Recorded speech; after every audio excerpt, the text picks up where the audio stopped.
Bonjour à tous, aujourd'hui on voit le raillage coffrage sous un escalier tournant dans une esthétique un peu Star Wars. Le problème de l'escalier tournant, c'est qu'il est tournant. Et qu'à ce titre, les bords, qui lui servent de guide, qu'on appelle aussi les limons, ne vont pas suivre la même pente. L'un des deux bords sera un peu plus horizontal, et l'autre bord sera un peu plus vertical, ce qui va poser problème dans la pose du placo. Car si le placo peut se courber dans le sens de la longueur, il ne peut en aucun cas se tordre, comme un cornet de glace ou comme un chiffon. Le placo doit donc rester plan, doit rester une surface plane, mais l'escalier nous appose une forme en spirale. Après m'être un tout petit peu creusé la tête, je peux vous l'avouer, avoir galéré, j'ai fini par avoir l'illumination. Et oui, il n'existe qu'une seule figure géométrique qui est obligatoirement plane, c'est le triangle. Le triangle avec ses trois sommets et ses trois côtés. Et en associant ces petits triangles, comme les jouets pour enfants, là, où on devait faire des sphères et associer des triangles entre eux, on peut obtenir une surface courbe. On va voir ça. La première chose que j'ai faite, c'est de railler les limons sur leur bord inférieur pour éliminer les courbures et avoir des segments droits.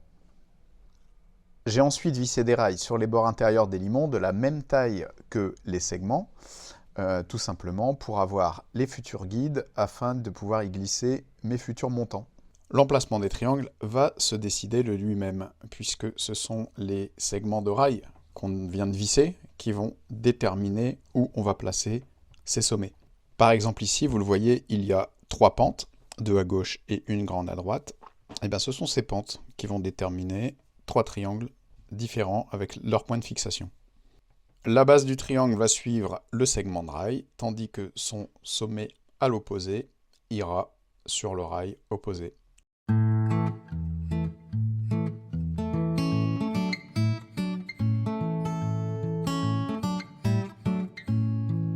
Comme vous le voyez ici, ça n'est pas vraiment un triangle. Je triche un peu puisque à leur extrémité, mes deux montants ne se chevauchent pas, donc ne se rejoignent pas en un point. C'est plutôt un quadrilatère. Ce qui va me poser problème au moment de la pose du placo. Alors pourquoi? Tout simplement parce que en faisant ça, j'imprime déjà deux pentes différentes, un petit peu au montant. Ce qui fait qu'au moment de la pose du placo, celui-ci va un peu vriller et va un peu casser au moment d'être vissé. Mais on verra ça par la suite. Le deuxième triangle va donc suivre une autre pente. Donc le premier montant, le premier rail que je vais venir coller au rail du dessus va suivre déjà une autre pente, c'est-à-dire que la future plaque de placo sera déjà plus verticale que celle du dessus. Et cette fois, en revanche, comme vous le voyez, c'est un vrai triangle. C'est un vrai triangle. C'est pour ça que j'ai légèrement coupé, taillé la pointe. Bon, c'était pas forcément nécessaire. Alors c'est plus facile avec des rails qu'avec des montants de les faire se chevaucher puisqu'ils sont lisses, ils sont moins épais. Mais au niveau du vissage, c'est plus confortable un montant. Bon, après, l'un ou l'autre, peu importe. Ça suffit de toute façon. Pour le troisième triangle, c'est cette fois le rail du côté droit de l'escalier qui va me servir de pente. Donc, je prépare à cet effet déjà l'horizontale du dessous, c'est-à-dire le dernier et le quatrième triangle qui n'apparaissait pas au début, qui va me servir en fait à récupérer l'horizontalité par rapport au sol et au plafond, sous l'escalier. Donc je prépare déjà ce quatrième triangle pour pouvoir accueillir les rails du troisième.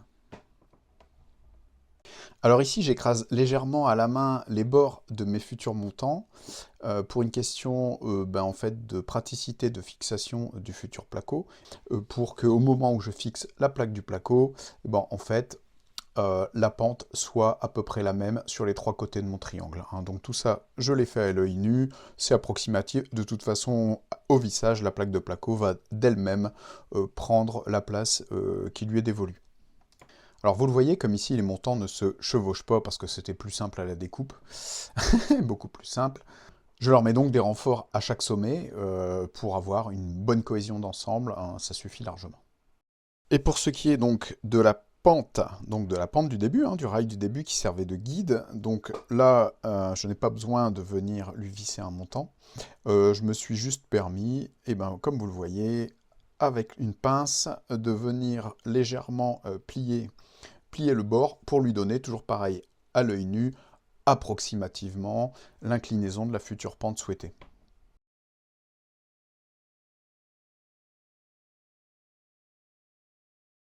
Donc voilà, mes 4 triangles, ou plutôt mes 3 et demi sont prêts. Mais d'abord, un petit peu d'isolant sous l'escalier pour le phonique, c'est toujours un plus.